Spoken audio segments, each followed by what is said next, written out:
I think he was the ultimate con man. I do not think that any of us saw it coming. I still don't totally understand why the troops are here. What is the point of this base? To just give a middle finger to the whole thing, it's just fucking wrong.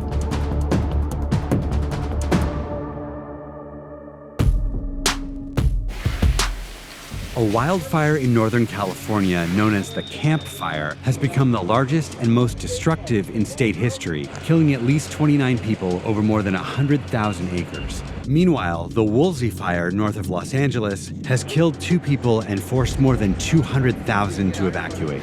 It's almost impossible to get out in front of a fire like that. There's hundreds of thousands of embers that are pushed half mile to a mile in advance of the head of the fire, and whenever these embers hit anything that's dry, they ignite it.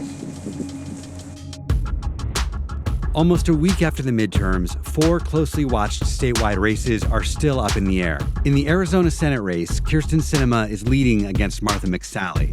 Candidates for Senate and governor in Florida finished within 0.5%, triggering recounts. And in Georgia, absentee and provisional votes for governor are still coming in. If neither candidate earns more than 50%, they'll head to a runoff.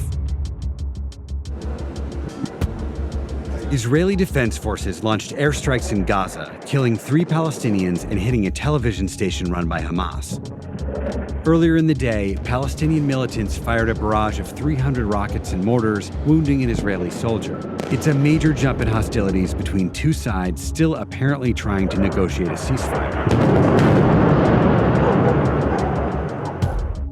Yesterday was Singles Day, the anti-Valentines co-opted by Alibaba as a spectacle of consumerism, and shoppers spent a record $30.8 billion in 24 hours, reaching the first billion in just 85 seconds.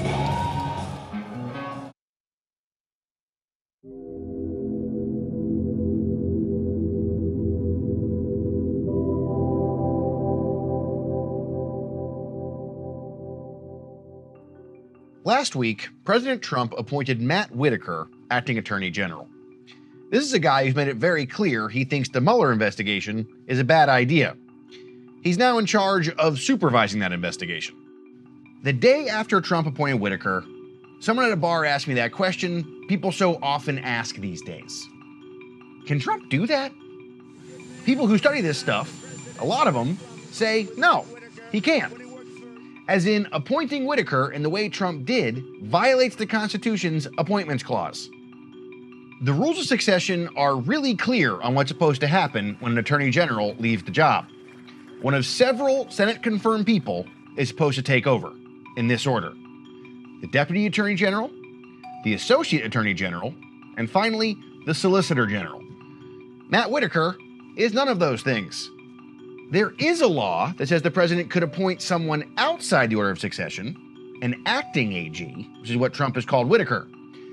But many legal scholars have said that law does not apply here because it only applies to a temporary replacement in certain specific circumstances. Still, other people say, okay, Trump did it, but he can't, do it, meaning using a handpicked attorney general to screw around with the Mueller probe. Last week, a group of Democratic attorneys general from 18 states plus D.C. sent a letter to Whitaker asking him to recuse himself from overseeing the investigation. You know, like Jeff Sessions did. I talked to Maura Healey, the Attorney General of Massachusetts. She organized the letter. The rules say, and the ethical rules make clear, that there are things you need to do as a prosecutor to make sure you're maintaining the impartiality and integrity of investigations. Putting Whitaker in place as an unconfirmed, not vetted, acting attorney general, never been done before, by the way, in history, with the idea that this is going to somehow interfere with or potentially shut down, that's the purpose of this, an ongoing investigation by the Department of Justice, is way beyond that line, crosses that line, and just shouldn't be happening. And as prosecutors, we wanted to call that out. It's not that surprising that a bunch of elected Democratic AGs would be aghast here. But they've got a point. An outspoken critic of an investigation is by definition not impartial. That said, there's not much those AGs can do beyond sending that letter. So for now at least, there may be a race playing out behind the closed doors of the Justice Department. Whitaker moving to end the investigation. Mueller hustling to finish up before Whitaker drops the axe. There's one more element to this. Among the things Mueller's investigating is obstruction of justice. Whitaker said last year, quote, "There is no criminal obstruction of justice charge to be had here." But Trump may have proven him wrong by appointing him to take over the investigation. In other words, the move that might make Mueller's case is the very move that might shut it down. Matt Whitaker's rise to acting attorney general is all the more staggering considering his unorthodox background. Just 3 years ago, he was involved in the shadowy world of invention promotion. It's a simple design, but a unique design. As a member of the advisory board for a company called World Patent Marketing.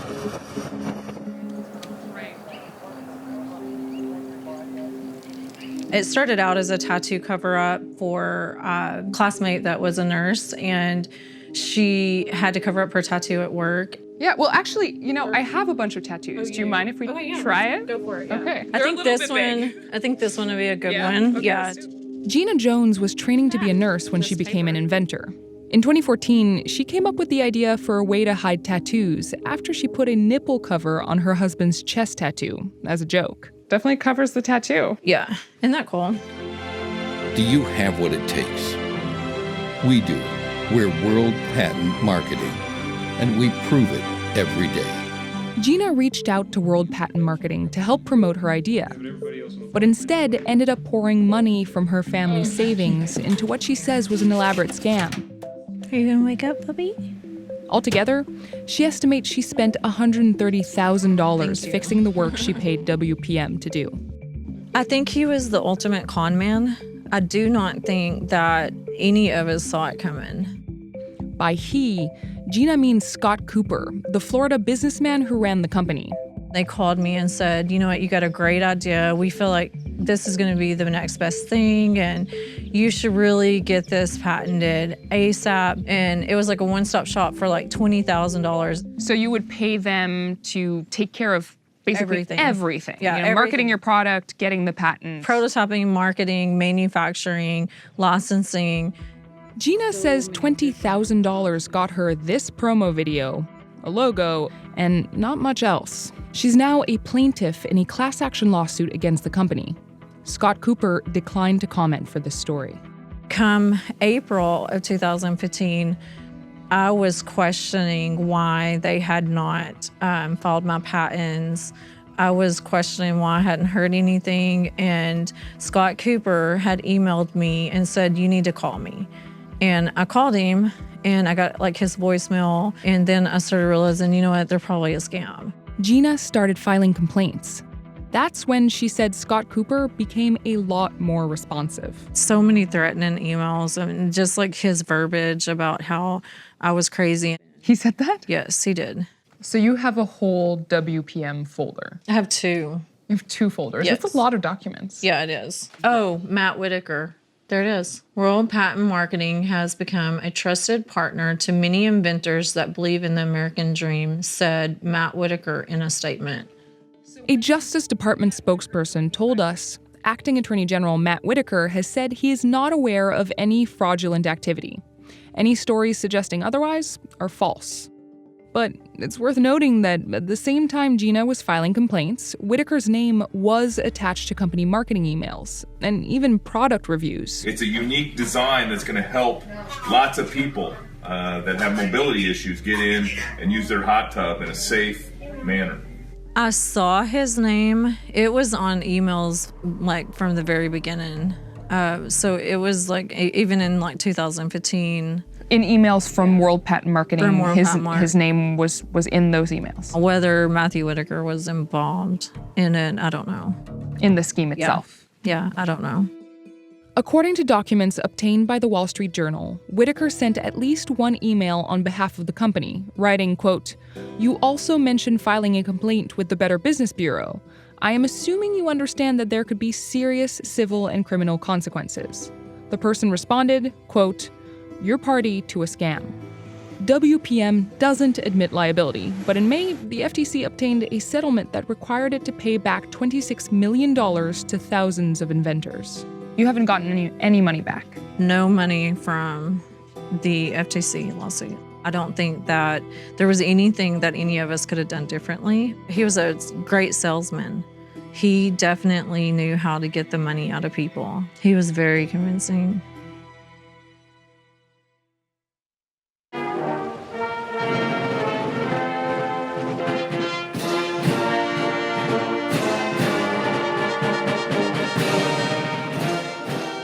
"100 years ago yesterday, French, British and German commanders signed the armistice that ended World War I. It was a bloody war which killed more than 20 million soldiers and millions more civilians. The armistice which ended the fighting was the first time that a global coalition had come together to defeat a common enemy. So the theme of commemorations like this one has always been shared sacrifice." Cette vision de la France. And French President Emmanuel Macron used the occasion to remind the world that multilateralism is still a force for good, and to slam the policies of one of his most prominent guests. Car le patriotisme est l'exact contraire du nationalisme. Le nationalisme en est la trahison. En disant « nos intérêts d'abord et qu'importent les autres », on gomme ce qu'une nation a de plus précieux, ce qui la fait vivre, ce qui la porte à être grande, ce qui est le plus important. Ses valeurs morales. President Trump, who recently declared himself a nationalist, defended his worldview here too, not in what he said, but how he behaved. He insulted his host Macron in a tweet as he arrived in Paris, skipped one of the main events citing bad weather, and declined to join most of the other heads of state in a procession to the Arc de Triomphe. Not really shocking behaviour from Trump, but also a clear indication of his lack of interest in the theme of the weekend, that the world is safer when great powers work together. It also seemed to show a lack of appreciation for one of the nightmares of history, one in which more than 100,000 Americans died, and one whose memory is still vivid here, where the scars of 2 world wars are still palpable. Claude de Granou's grandfather fought in World War I, and a family were resistance fighters in World War II. Every morning at 12 o'clock, the Germans would pass on the Champs-Élysées. You see them? Yes, of course. Living through the Nazis and with family members who had fought in World War I, is that why you consider days like Armistice Day so important, that it can't be forgotten? Yes, also, but we wanted, the second thought was to make Europe. As a matter of fact, my mother, who had been in a concentration camp, she said, no, we have to make Europe. We have to make Europe with Germany first, and then with the other country. And so... It's the same message as today. That's being given by Macron today, isn't it? Yes. But Macron's defense of multilateralism is under severe strain. Since taking office, he and German Chancellor Angela Merkel have been the guardian angels of the liberal world order. But Merkel has said she won't seek another term, and isolationists are coming to power not just in the United States, but in parts of Europe itself. And Macron's own popularity seems to be suffering. Do you think Macron is doing a good job of calling for a liberal, united Europe? Oh, yes. But Mr. Trump doesn't think so.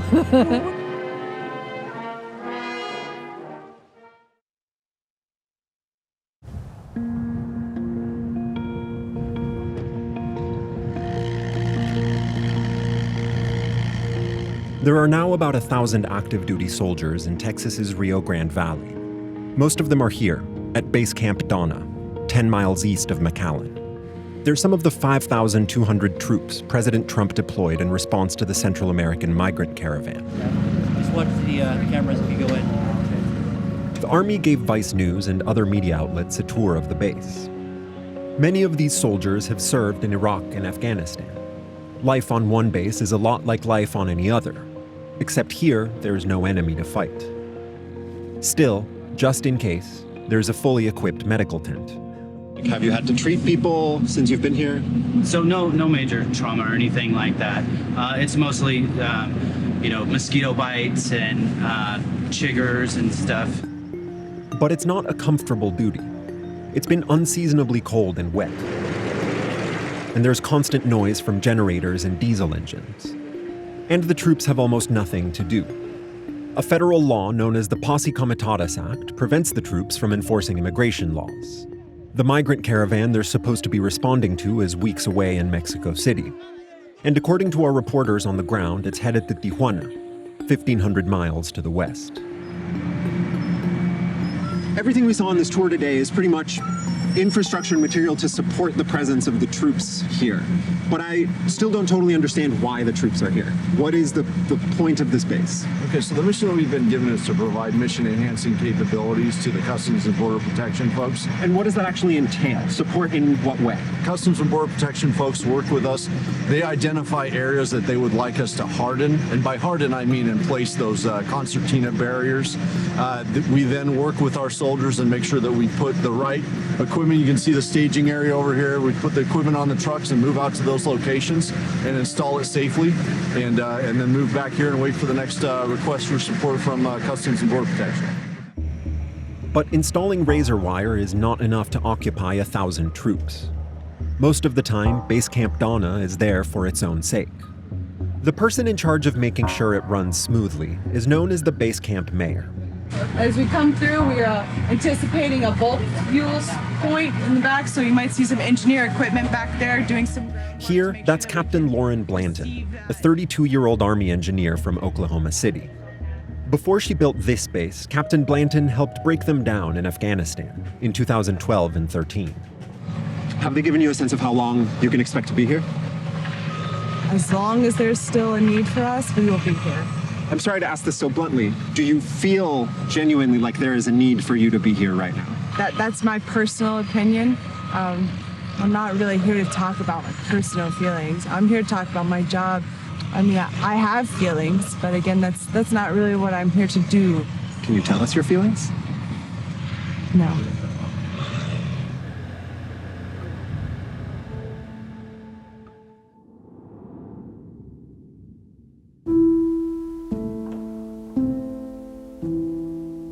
There are so many bad things in the world that if you can entertain somebody for a while, it's a good thing.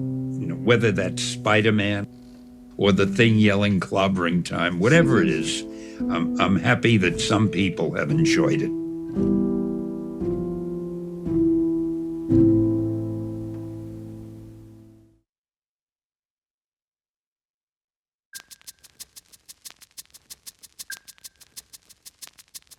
When the Beastie Boys burst onto the scene in 1986, the three nasally white boy rappers from New York City had only recently abandoned a sputtering career in punk rock. Their debut hip-hop album, Licensed to Ill, would go on to sell 10 million copies worldwide and be celebrated by drunken frat boys convinced that their partying rights were being infringed. You gotta fight for your right to party. And they played to stereotype. But the Beastie Boys would change with the times and apologize for the past, while becoming one of the most successful rap groups of all time. When founding member Adam Yauch died in 2012, the Beastie Boys were finished. Now, almost a decade after their last record, they decided it was time to tell their story. For the LA shows, we should sell Beastie Boys once. Yeah. Raps. It was kind of a joke at first, wasn't it? It was like we bought into it and it was super fun for a while. We had ambition, but not like commercial ambition. We didn't see ourselves being this huge rap group on MTV. Our goal, basically, the high end of dreams would be to get like 3 free drink tickets for a night. Like that's like, it wasn't about, you know, I don't think we ever thought about like where our record would be on the charts. Then it's this weird thing of when you look out at the audience and it's like, oh my God, wait, you're making fun of this thing and now we are this thing. And now not only that, we're expected to be this thing. And if we're not that thing, then who are we? I mean, because your fans were not people that you would have hung out with. I mean, by and large, if you looked at, not that far off from Brett Kavanaugh. In 1987. You're a bit of a Kavanaugh fan base. There's some Kavanaugh influence. I mean, you guys owned this stuff that you look back on, not in this shameful way, but like that was a young person thing to do. A lot of people go through that life arc and hopefully own up to their own shit and hopefully can move through it and be reflective on it. And you can say that, you know, you were a kid when you did it, but you have to own that. You're allowed mistakes only if you own up to it and learn from it. Especially with like fucking Brett Kavanaugh, not making any comments about what it was like to be a high school boy in that privileged thing for him and to just give a middle finger to the whole thing it's just fucking wrong. You guys were way out in front of this prior to Me Too movement and things like this. You know, in Sure Shot, I remember hearing that in, I guess, 94 when that came out.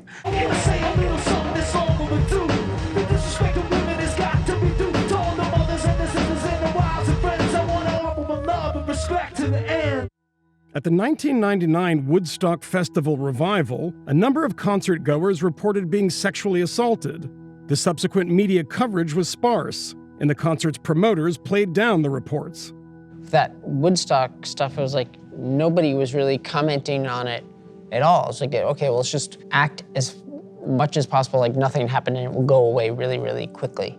And then when Adam spoke up about that, you know, it was like a really uneasy... The sexual assaults that went down at Woodstock 99, I think we can talk to the promoters and make sure that they're doing something about the safety of all the girls and the women that come to our shows. Yeah, I mean, I definitely remember being in there and it was just like, you know, someone farted up the whole room. People were not in the mood for it. In November 2017, Def Jam Recordings co-founder and former Beastie Boys manager Russell Simmons was accused of sexual assault by 4 women. He denied the allegations. Since those charges were made public, 14 more women have accused Simmons of sexual misconduct. He's denied those accusations as well. What about Russell Simmons? He comes up a lot in the book. I mean, your career is tied to his in so many ways. I didn't really know Russell that well. You know, we all hung around a lot together, but like, clearly there was a whole other thing that was happening that I had no idea about, but yeah. The whole, you know, being violent is, I definitely didn't know that. You don't interact with him anymore? I mean, I literally don't even know where in the planet he's living. Yeah.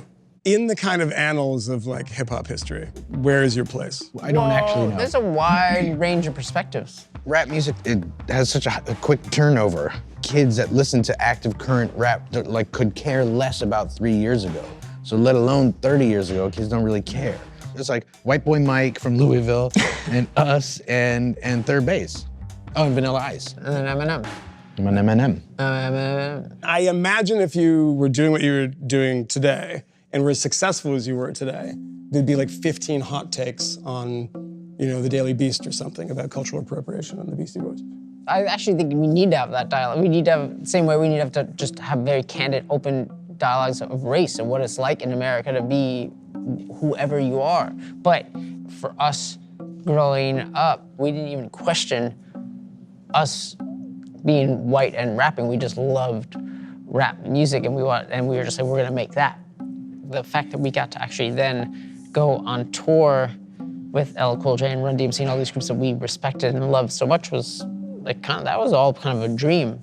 How difficult was it to write this book that is a record of the band without one of the band members who was so key to everything? If we would have been writing with Yako, it would have been 3 times as long, easily. And there would have been a car that would have driven out of the car when you opened it, like a pop-up city. The whole book would have folded up like out into being like a theater, and then you'd be sitting in the theater, and then you'd sit there for like 12 hours while the whole story played surrounding you. And it would come out in 10 years. Yeah, that's about right.